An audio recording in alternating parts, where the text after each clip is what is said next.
Hello guys, तो कैसे हैं आप सब लोग। गाइज, वेलकम मूवी में परेश रावल साहब का एक डायलॉग है जब वो मजनू भाई से कहते हैं कि जिसका भाई ऐसा है उसकी बहन कैसी होगी और उसके माँ बाप तो कैसे कैसे होंगे। तो आज मैं ये डायलॉग क्यों बोल रहा हूँ ये आपको अभी थोड़ी देर में समझ में आ जाएगा जब आप वीडियो को पूरा देखेंगे। तो इस वीडियो को एंड तक देखें और अगर वीडियो में कुछ अच्छा लगे तो वीडियो को लाइक करें और आगे क्या करना है वो सब आप लोगों को पता है। तो चलिए जल्दी से बिना वक्त जाया करते हुए शुरू करते हैं।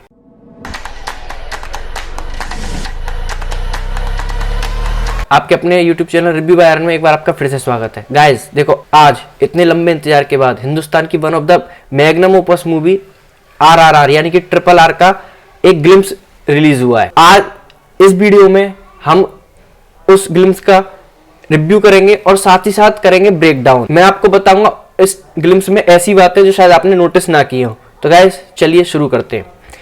तो मैंने अपनी वीडियो की स्टार्टिंग में इंट्रो से पहले एक डायलॉग बोला था वेलकम मूवी का।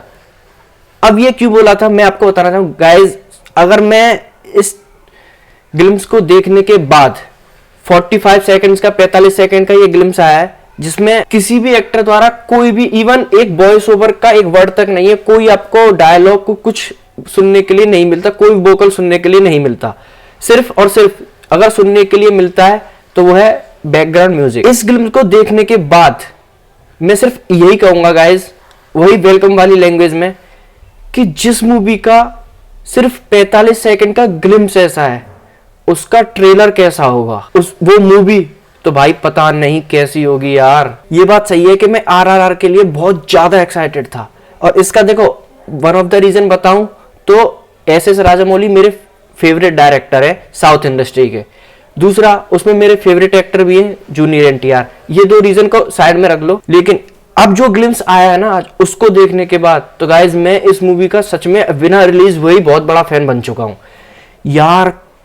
क्या ग्लिम्स है, मतलब बात करूं मैं अगर विजुअल्स की तो यार आउटस्टैंडिंग, टेरिफिक यार। बस इतना समझ लो कि मैं स्पीचलेस हूं।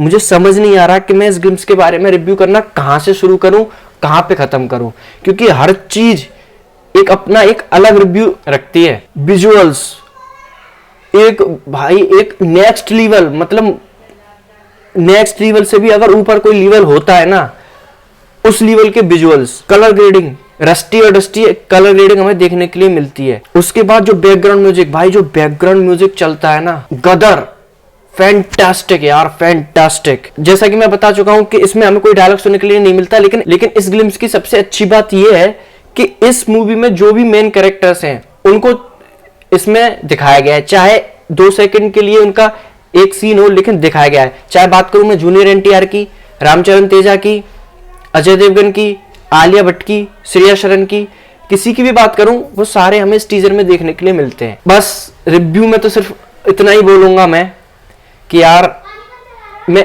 स्पीचलेस हूं। मुझे समझ में नहीं आ रहा कि मैं इस टीजर की कितनी तारीफ करूं, किस वे में करूं, किस किस चीज के बारे में करूं। अगर करने पे आ गया तो भाई वीडियो बहुत लंबी हो जाएगी। इतनी लंबी करनी नहीं क्योंकि इसमें हमें भी ब्रेक डाउन भी करना है। तो गाइस अब हम बढ़ते हैं अपने ब्रेक डाउन की तरफ। तो टीजर में कुछ चीजें ऐसी हैं जो मैंने नोटिस की, एक या दो चीजें ऐसी हैं जो मुझे दिखी और मुझे समझ में आई, मुझे लगा कि मुझे आप लोगों तक पहुंचानी चाहिए इस टीजर में। तो देखो, अगर आपने टीजर देखा है तो इस टीजर का जो सबसे पहला फ्रेम है जो दिख रहा होगा आपको, इस फ्रेम पर अगर आप नजर डालेंगे तो इस फ्रेम पर आप देखेंगे कि यहां भीड़ लगी हुई है। और ये भीड़ इसलिए लगी हुई है क्योंकि अगर आप इस प्लेटफॉर्म पर देखें तो यहां पर किसी को फांसी देने की तैयारी की जा रही है। अब इस तरह की जो मूवीज होती हैं उनमें मैं आपको अगर बता दूं ना पता हो तो जो RRR जो होने वाली है वो एक पैट्रियोटिक मूवी होने वाली है। तो इस तरह की मूवीज में किसे फांसी दी जाएगी मुझे नहीं लगता कि आप लोगों को बताने की जरूरत है मुझे। अब उन लोगों को फांसी होने वाली है, सीधी सी बात है, जूनियर NTR और रामचरण को यहाँ फांसी होने वाली है और उसके लिए जो हिंदुस्तान की जनता है ये आके यहाँ खड़ी हुई है। अब मैं अगर आगे बढ़ूं तो हमें दूसरा फ्रेम दिखाई देता है जहां हमारे यंग टाइगर के पीछे एक टाइगर भाग रहा है, यानी कि जूनियर NTR के पीछे एक टाइगर भाग रहा है। लेकिन अगर इसके बाद में इस फ्रेम पर गौर करूं तो आप देखेंगे कि जूनियर NTR के हाथ में एक शेर जैसा कोई वेपन लगा हुआ है। और इसी के साथ अगर मैं इस ग्लिम्स के लास्ट सीन पर जाऊं तो वहां जो एक टाइगर है वो एक अंग्रेज सिपाही पर हमला करते हुए हमें नजर आता है। तो इससे जो मुझे समझ आ रहा है वो हो सकता है कि हमें ये देखने के लिए मिले कि जो जूनियर एनटीआर है उनका एक अलग कनेक्शन होता है जंगली जानवरों से, जो बाद में उनका साथ देते हैं अंग्रेजों से लड़ाई में, जैसा कि हमें देखने के लिए मिल सकता है।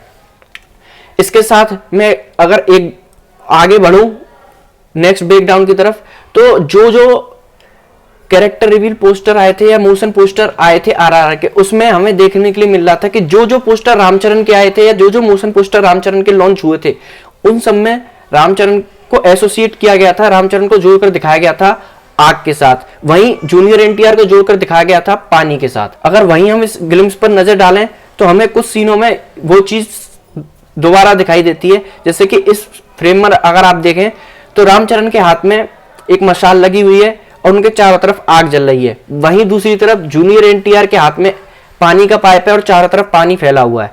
तो इससे हमें यह समझ में आता है कि जो जूनियर एनटीआर है वो कहीं ना कहीं इस मूवी में हमें उन्हें पानी से जुड़ा हुआ या उनको एसोसिएट करके हमें दिखाया जाएगा और रामचरण तेजा को आग से।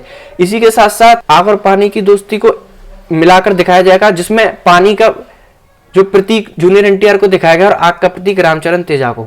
तो गाइज ये थे कुछ मेरे ब्रेकडाउन आज आरआरआर के ग्लिम्स के बारे में। तो भाई जो मैं सोच के बैठा था कि ग्लिम्स में क्या देखने के लिए मिलेगा, एक आध हो सकता है हमें कोई डायलॉग सुनने को मिल जाए कुछ, तो भाई डायलॉग तो हमें कोई सुनने के लिए मिला नहीं, सिर्फ और सिर्फ हमें अगर सुनने को मिला तो बैकग्राउंड म्यूजिक और देखने के लिए मिले तो सिर्फ और सिर्फ विजुअल्स। लेकिन उन्होंने ही ना गाइस इस मूवी के ट्रेलर के लिए सबसे पहले तो ट्रेलर आएगा, हो सकता है उससे पहले टीजर भी आए, तो जो भी पहले आएगा टीजर या ट्रेलर उसका भी हम रिव्यू करेंगे, लेकिन जो भी चीज आएगी उसके लिए एक्सपेक्टेशन को बहुत हाई कर दिया है। दूसरा एक बात और बता दूं कि मैं ये सोच रहा था ये मूवी रिलीज होने वाली है 7 जनवरी 2022 को, और इससे एक दिन पहले यानी कि 6 जनवरी 2022 को संजय लीला बंसाली की भी एक बड़ी मूवी रिलीज होने वाली है गंगूबाई काठियावाड़ी, जिसमें आलिया भट्ट और अजय देवगन देखने के लिए मिलेंगे। अजय देवगन हमें इस मूवी में देखने के लिए मिलेंगे, यानी कि 2 मूवीज में हमें देखने के लिए मिलेंगे एक साथ।